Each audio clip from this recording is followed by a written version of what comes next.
Hello friends, welcome to Sandhu study world.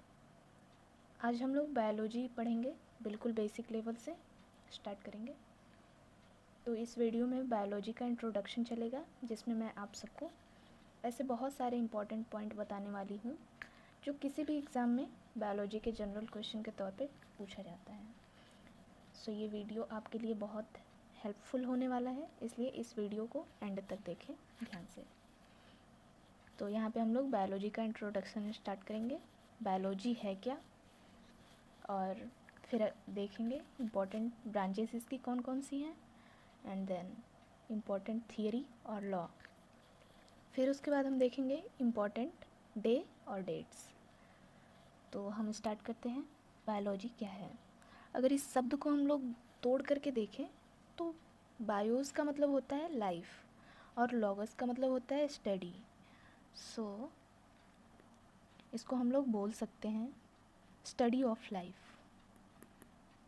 BIOS का मतलब होता है लाइफ एंड लॉगस का मतलब होता है स्टडी। तो अगर इसको हम लोग एक प्रॉपर डेफिनेशन के तौर पे बोलना चाहें तो कह सकते हैं कि biology is the story of life on earth.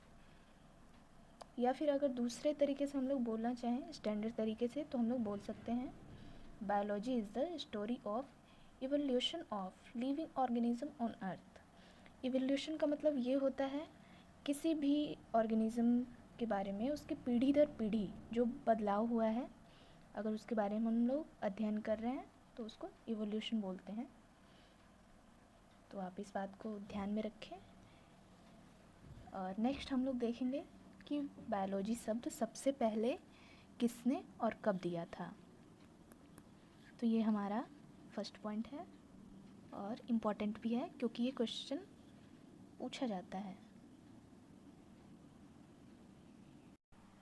तो हम लोग देख रहे थे कि बायोलॉजी शब्द सबसे पहले किसने और कब दिया था। तो सबसे पहले इसको दिया था 1802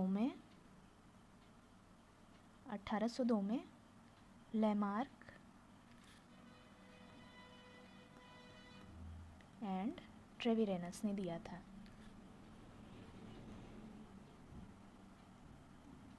ये इम्पॉर्टेंट पॉइंट है, आप इसको याद रखेंगे क्योंकि ये क्वेश्चन पूछता भी है बायोलॉजी के जनरल क्वेश्चन के तौर पे।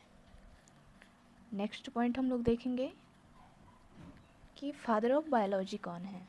फादर ऑफ बायोलॉजी,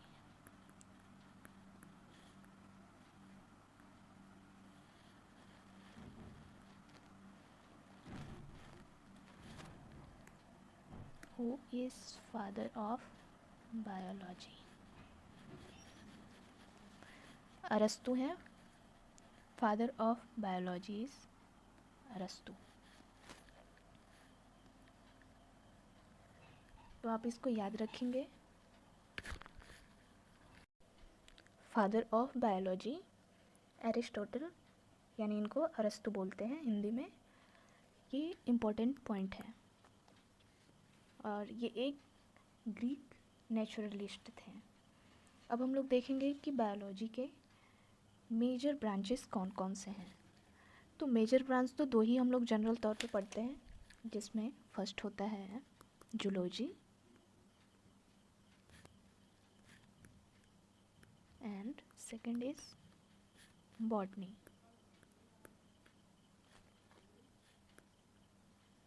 बॉटनी को हम लोग फाइटोलॉजी भी बोलते हैं, फाइटोलॉजी।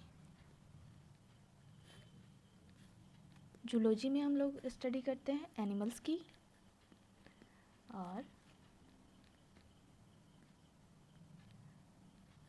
बॉटनी यानी फाइटोलॉजी में स्टडी करते हैं प्लांट्स की। और कुछ और भी इम्पॉर्टेंट ब्रांचेस हैं जिनको हम लोग देखेंगे। जैसे फर्स्ट हो गया मॉर्फोलॉजी,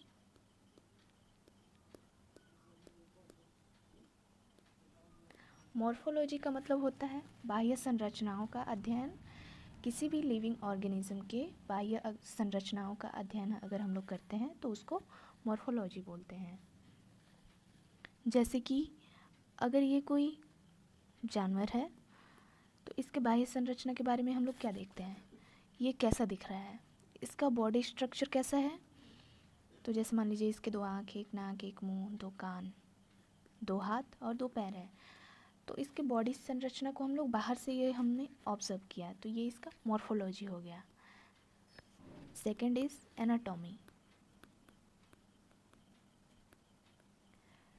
एनाटॉमी अगर इसी ऑर्गेनिज्म के हम लोग आंतरिक संरचना का अध्ययन करते हैं, जैसे कि टिश्यू लेवल पे हो गया या फिर सेलुलर लेवल पे हो गया, तो अगर उसको हम लोग इसके बॉडी के अंदर जो भी संरचनाएं हैं उनके बारे में अगर हम लोग अध्ययन करते हैं तो उसको हम लोग एनाटॉमी बोलते हैं। Third is histology.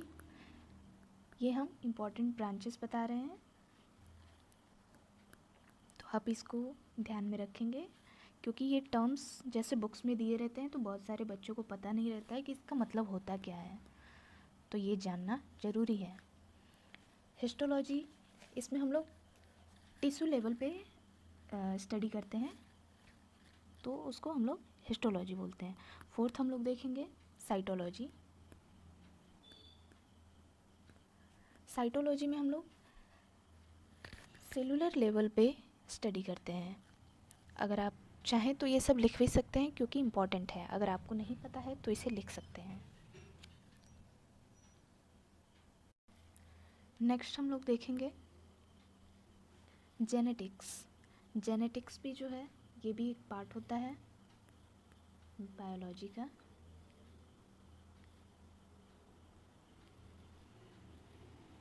Sorry,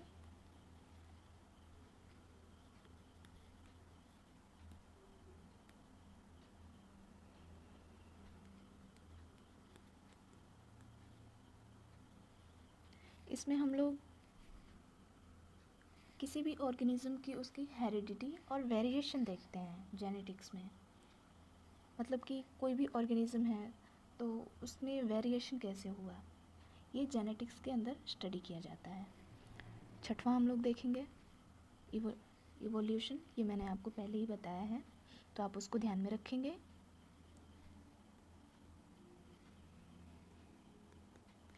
evolution का मतलब होता है, इसका भी मतलब होता है किसी ऑर्गेनिज्म में पीढ़ी दर पीढ़ी जो बदलाव आता है उसका अध्ययन हम लोग इवोल्यूशन के अंतर्गत करते हैं। और अब 7वां देखेंगे टेक्सोनॉमी। ये लास्ट है और ये एनसीईआरटी में ये वर्ड्स दिए गए हैं जिनके बारे में आपको जानना ज़रूरी है।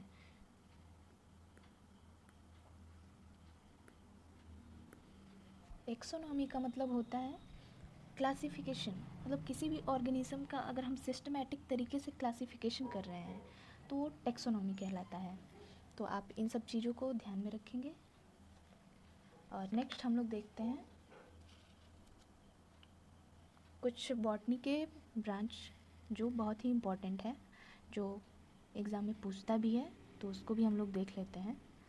ये है फाइकोलॉजी।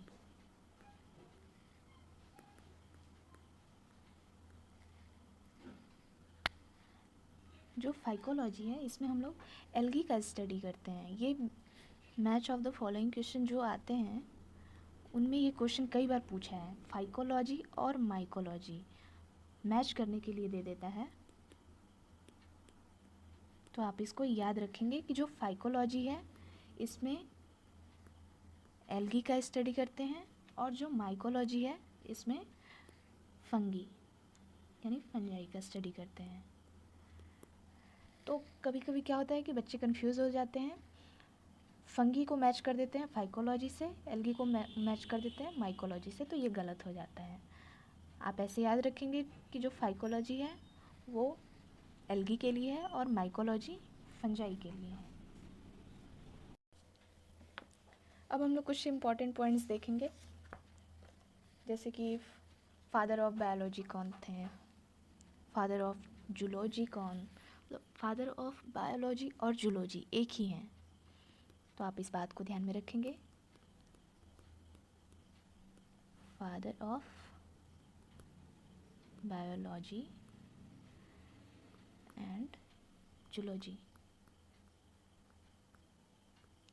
ये हैं एरिस्टोटल।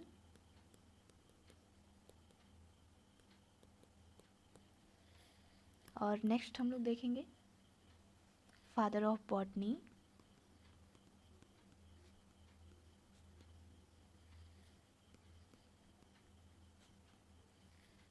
ये हैं थियोफ्रेस्टस।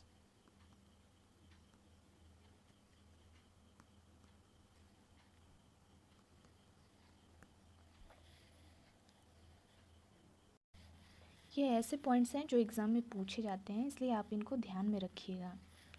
नेक्स्ट हम लोग देखेंगे फादर ऑफ प्लांट एनाटॉमी, ये एनसीईआरटी में दिया भी है, सो ये आप लोग को याद रखना ज़रूरी है।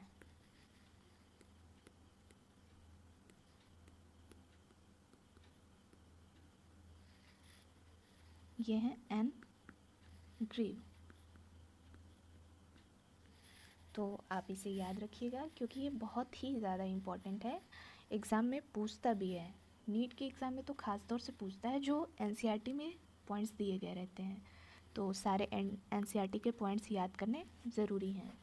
अगला पॉइंट हम लोग देखते हैं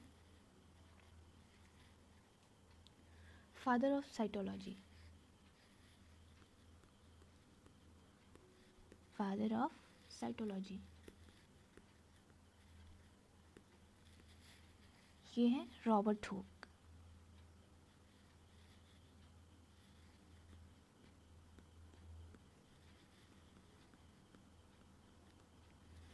नेक्स्ट है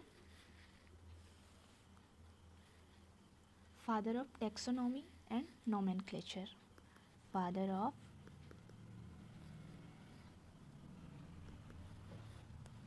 टेक्सोनॉमी एंड नोमेनक्लेचर,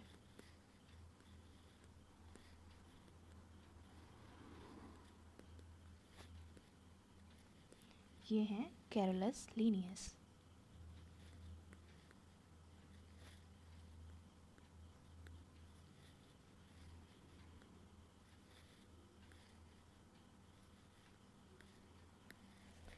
तो ये थे एनसीईआरटी के पॉइंट्स। नेक्स्ट हम लोग देखेंगे फादर ऑफ ब्लड सर्कुलेशन, ये कौन थे? William Harvey. ये भी एनसीईआरटी में दिया गया है, तो आप इसको याद रखेंगे, William Harvey.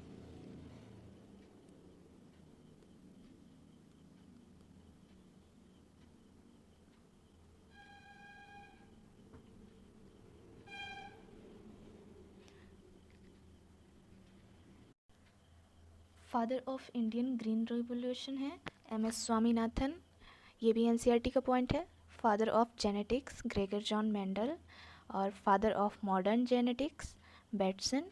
Father of experimental genetics TH Morgan.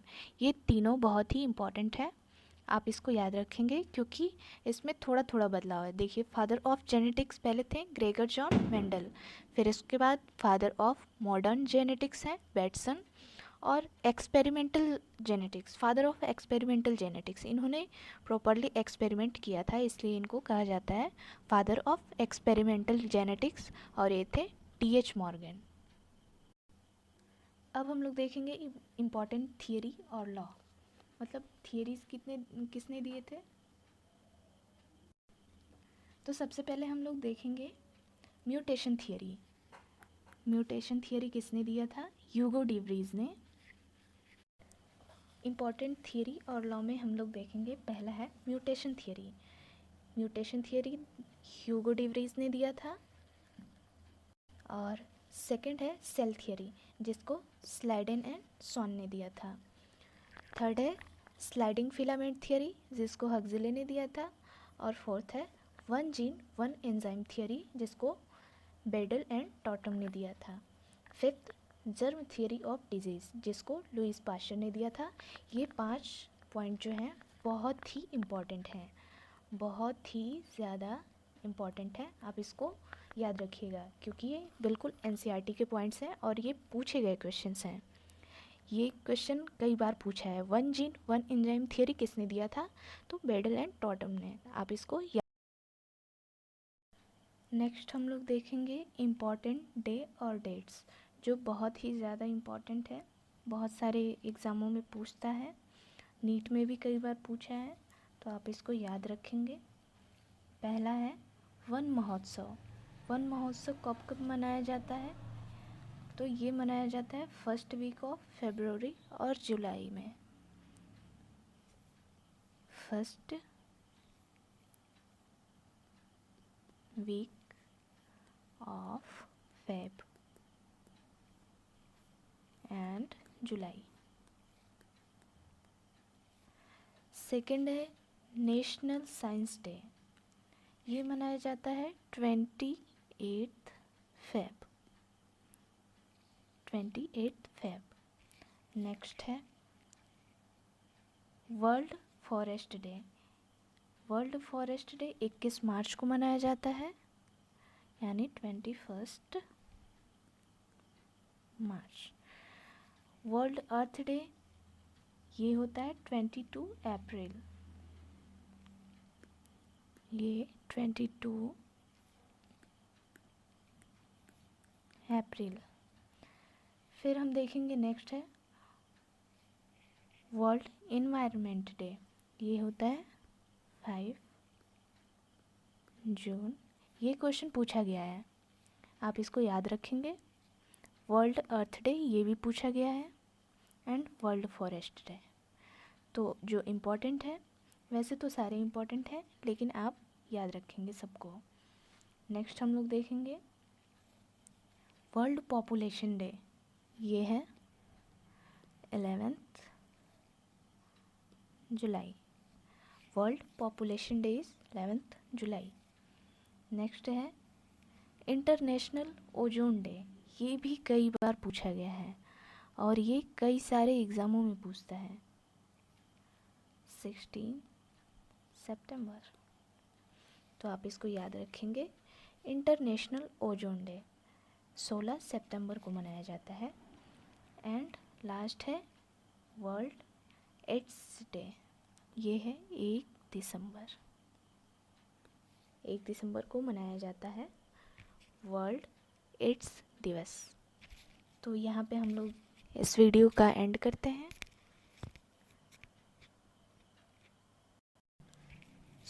ये वीडियो यहीं तक। इसके आगे का जितना भी होगा वो नेक्स्ट वीडियो में देखेंगे। और मेरे पास जितना भी नॉलेज है मैं इसको आपके साथ शेयर करने की कोशिश कर रही हूँ। ये मेरा पहला वीडियो था, तो आप इसे देखें, शेयर करें, सब्सक्राइब करें और अपने आप को सेफ रखिए, सुरक्षित रखिए, स्वस्थ रहिए और अच्छे से पढ़ते रहिए। मेरे पास जितना भी नॉलेज है मैं आप लोग के साथ शेयर करने की कोशिश करूँगी। So thank you.